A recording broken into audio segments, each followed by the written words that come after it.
世界チャンネルのコウタです。タイです。今日は世界最強コスパベトナム移住1ヶ月の生活費を大公開です。それでは行きましょう。レッツゲットスターテッド。世界チャンネル。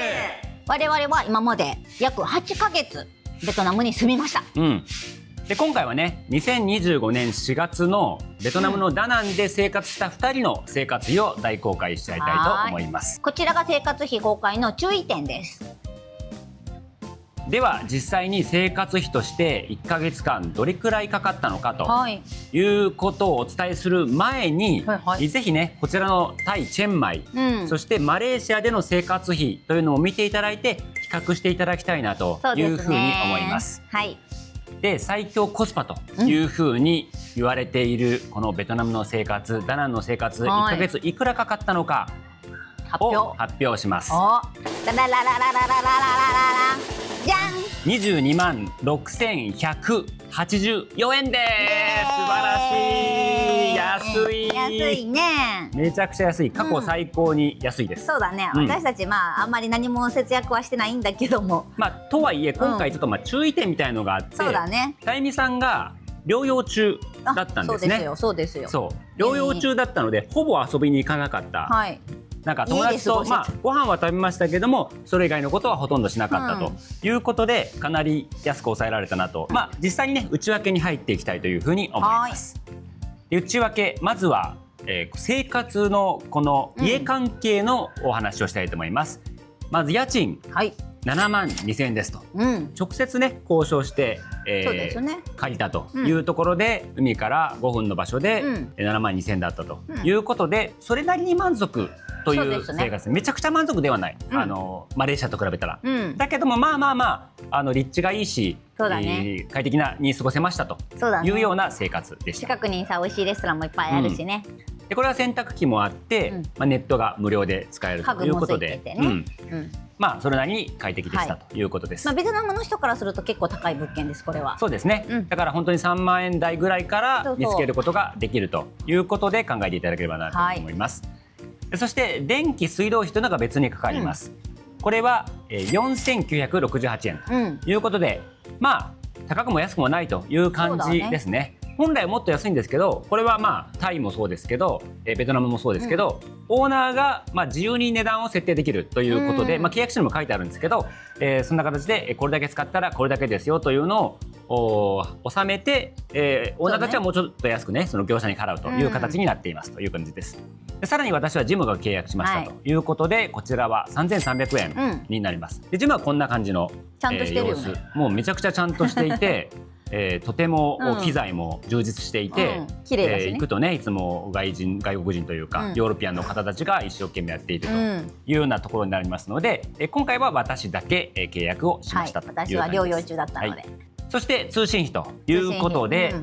もともと楽天モバイルというのを経営して、これはね日本の番号を確保するためにやっていて、これが1078円1人かかっていますという感じです。でさらにこのベトナムもやっぱり安いというところで言うと、SIM 代金、ベトナムで使うデータとかね、電話の料金ですけど、7ギガ1日使えますと、つまり月にだいたい200ギガから210ギガぐらいまで使えますということで、絶対になくなることはないぐらいですね。すごい量だね。840円ぐらい月に。めっちゃ安かった。めっちゃ安い。これってさ、最高に安いかな。最高に安くはないらしい。もっと安いプランはあるけれども、もっとだからギガ数を減らすとか、あとは会社をねもうちょっとエリアの少ない会社に変えるとかっていうことで、もっと安くはできますが、これくらいでも十分ですよね。840円払ったらこれだけのものができるということで、SIM は非常に安いです。これ他国に比べても安いよね。他国に比べても安いです。すごいね。ということで、SIM 料金、通信費ですね。でこれが1918円1人かける2つなので、3836円と。そうだね、楽天さんがあるからね、いうのが我々の通信になってます。そしてベトナムでかかるのは水の代金です。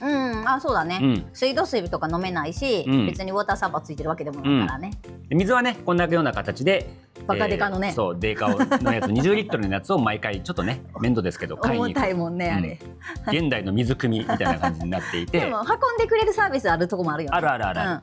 だからね、もし長期休む場合はそういうのを使えばいいかなというふうに思いますが、我々徒歩1分のところにあったので、そこで毎回4、5日に1回買うという形になりますということで、これが20リットル240円。安くない？これもね、もちろん安いんですぐらいね。安くない？あのサイズでやろ？そう。だからこれが月に8本ぐらい買ったということで、水代が1920円という形になります。さらにはおなじみというか英会話の料金、私の英会話の料金ですけども6480円ということで、これは1ヶ月かかってますということで、これはもちろん減らすことはできますということですね。さらに毎月契約しているサブスクリプション、私たちのサブスクリプションが Amazon プライム600円、さらには YouTube プレミアム1200円ということで、これをお支払いしてますよということで、家関係の合計が94,304円という形になっています。でこれはね、サブスクを減らしたりとか、そうだね、ジムとか、ネイティブキャンプもそうだし、このあたりね全部ねする中で安くすることは可能ですよというようなものになっています。では続いて食費部門に行きたいと思います。でまず大前提として、食費というのは我々すべて外食でした。本当に 100% 外食。外食というのはグラブフードというのを使って、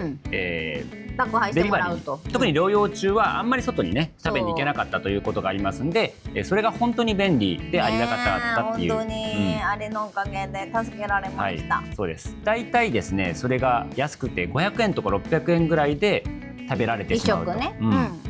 いうことで、だいたい朝平均が100円ぐらい、2人で200円分ぐらい、バナナとかマンゴーか、当時はマンゴーとかね、マンゴー半分分ぐらいとか、オートミールでヨーグルトみたいな感じで食べていましたということで、500円から150円ぐらいの1日の平均朝ごはんですね。あえてそこだけ自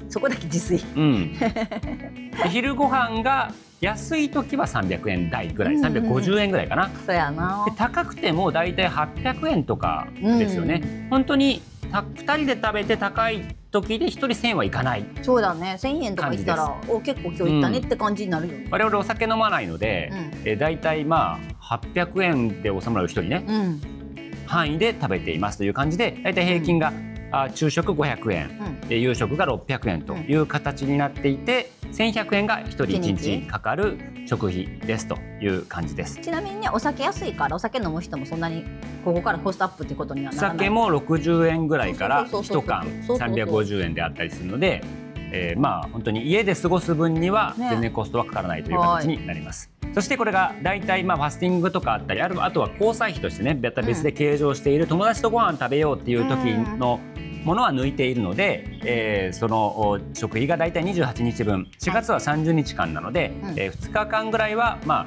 交際費の方に行ったりとか、ファスティングの方に行ったりとかしたかなということで、2200円かける28日分で61,600円が食費だという形になりますということです。でプロテインが6000円かかってますという感じですね。プロテインだけは高いね。どこでも。そう。特に需要がベトナムの場合少ないので逆に高くなるという傾向があったりします。そうね。飲んでる人少ないもんな。でさらには、サプリですね。これアイハーブというのをね以前使っていたって話はしたと思うんですけど、ベトナムは実はレギュレーションの関係から今オーダーができないという状況になっているらしくて、悲しいね。前までできたんですけども、なんか今はアイハーブできませんよって話になっているので、ドラッグストアで買いましたということで、ドラッグストアのは実は安かったりするんですね。ドラッグストアは充実してるからね。そうだね。なので3200円分ぐらいのマルチビタミンとか、あとはタイミさんのカルシウムとか、そういうのを買いましたという感じですね。でお菓子ですけど、お菓子もこの月は特になんですけど、ほとんど食べませんでしたという感じね。そうだね。たまにポテトチップス食べたりとか、ケーキを食べたり、タイミさんの好きなキットカットのアイスを食べたりとか、美味しかった。あれを買っとけばね満足という感じですけど、そんな感じであんま買わなくて、だいたい1回あたり200円ぐらいのものを買って、7回ぐらい買ったかなというような印象です。で水は別にね、さらに別に水でペットボトルの水買ったって大体30円とかなんですね。30円から50円いかないなっていう感じで、一応50円と計算して、4回ぐらいしか買わなかったので、200円という形で、この食事関係が72,400円という形になります。お出かけするときは水筒に家の水入れて持ってったりとかしてたから、そうだね。そんなにね追加でね水を買うようなことはあんまりありませんでしたっていう感じですね。で食費はこれも抑えることが可能であるけれども、ベトナムの場合は、とにかく外食も安いので、抑える必要もあるのかという感じもするよね。そうだね、そんな十分だよね。で我々はだからこの800円とかいう時もあったけど、ピザとか頼むと800円ぐらいかな、1人するけども、ローカルで全部収まれるんだったら全然200円台ぐらいからでもいけるんじゃないかっていう。いや、あるある、全然あるよね。で配達費も100円いかないぐらいとか、場合によっては無料とかいうぐらいの時もあるので、安くいくらでも安く抑えることは可能であると、特にベトナム料理に絞るんであれば、全然安くいけるという半額くらいにいけるんじゃないかなというふうに思いますね。でそしてじゃあ我々の大好きな遊び代、交遊費などをお話しすると、まず今回旅行はしませんでしたということですね。毎回だいたい月に1回ぐらいはどっかちょっと遠出というかね、したり、例えば3月とか5月はホイアンに行ったりしたので、またそうするとね数千円という形でアップしますが、今回は旅行は0円という形です。私はサーフィンがやるので、サーフィンが1回レンタル代が1200円、これはバリに比べてちょっと高いんですよね。意外とバリはだいたい500、600円で借りれたりするんですけども、ベトナムの場合は1200円ということで、これが9回ぐらい行って、1万800円に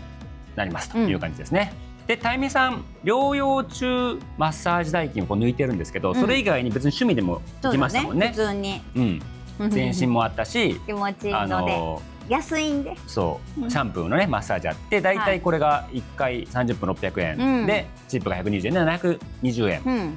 してるので、4回ぐらい行ったかなって感じです。療養以外ではね。ということで2880円がマッサージ代金。そして交際費ですね。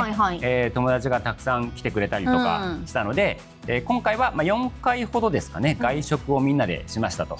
いうことで、ベトナム料理1800円、2人でだから900円ですね、1人ね。結構豪華な料理でしたけど、これで済むなんてすごいですね。あれね、ベトナム料理は本当安い。贅沢したとしてもそんな値段っていう。で日本料理三好さんっていうね、以前ご紹介した日本食で皆さんで食事して、これは9800円、飲み放題もつけてくれてね、すごかったねこれ。最後いろいろなんかそば食べますか、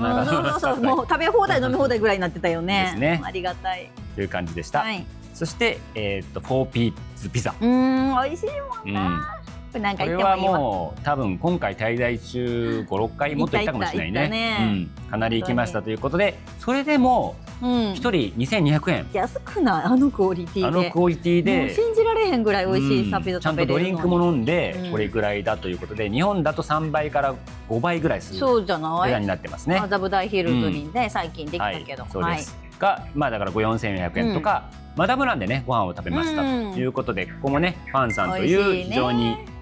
ダナンで活躍されている起業家の方と、スガジンというね、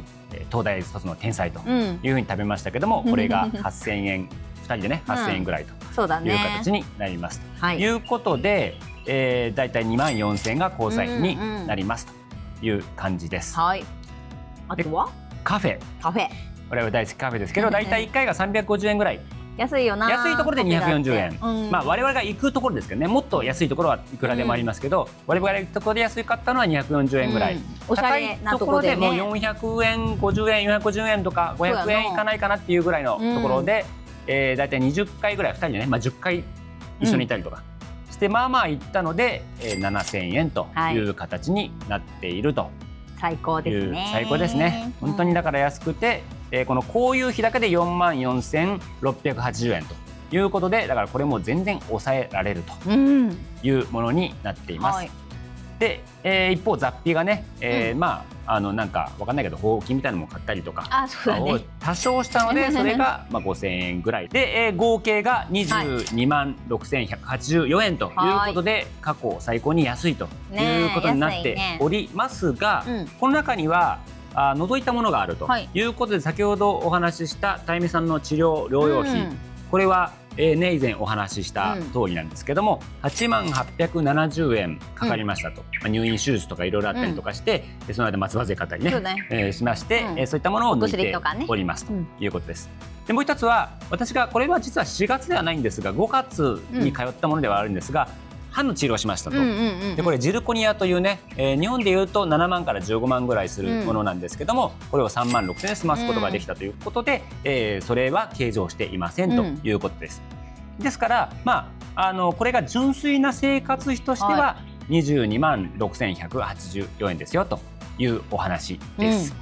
安いね。いやこれだけね本当なんか生活の豊かさ充実感を感じながら、こんな22万で抑えられるなんて本当になんか奇跡のようなというか、本当だよね。いう感じがしますね。もっと本当に節約型の人やったら半分ぐらいになるんじゃない？半分ぐらいで可能ですね。10万台、11万とかでいけるんじゃないですかね。いけるよね。3万5千ぐらいの宿のところね。そう家賃もそれぐらいのところ絶対あるから。でかといってじゃあそんなになんか不自由かというとそんなことない。感じができます。本当に一方我々が多分3月とか5月とかちゃんと計算すると、プラス3、4万ぐらいにはなっていたかと思います。友達ともっとワイワイしたりとか、もっと積極的にサーフィン行ったりとか、あとはホイアンとかね行ったりとかもしましたんで、もうちょっと元気だったらねなんかミーソン遺跡とかそういったところね、あと場合によってはゴールデンブリッジとかいう風に行こうと思ってたんですが、今回は穏やかに過ごしてこれくらいで済みましたというようなお話です。でちょっとね雑談最後にしてみたいと思うんですが、お金に関してはこのアジアでね6カ国10都市を住んだ中でやっぱりこのチェンマイとダナンのコストパフォーマンスは本当に最高。すごい安いよね、本当に安くて質が高い、そうね、で一方ちょっと気をつけなきゃいけないのは安いんでいろいろ行ってしまうというねチェンマイパターンねマッサージに週何回か行ったりとかね、ちょっと温泉に財布が緩んじゃう、そう温泉に1時間かけて行ってみようとかね、いろいろしてしまうので、そこは気をつけなきゃいけないんですけど、そこさえできていればコストパフォーマンスが非常にいいのがこの2都市ね、最高だね。だから人によっては本当にこの2都市だけで生活してますっていう人も結構いるぐらい、行ったり来たりしてね、なので、ぜひねダナンでの生活をしてみていただければなと、あるいはベトナムね生活していただければなというふうに思っております。以上本日は世界最強コスパベトナムでの1ヶ月の生活費を大公開をお届けしました。このチャンネルがいいと思ったらぜひチャンネル登録、そしてグッドボタン、そしてコメントもお待ちしております。質問があるよとかこういった意見があるよっていう方はね、ぜひコメント欄で入れていただければというふうに思います。それではまた世界中でお会いしましょう。 See you around the world! バイバイ。動画をご視聴いただきありがとうございました。高評価、コメント、チャンネル登録をお願いいたします。では次の動画でお会いしましょう。See you around the world!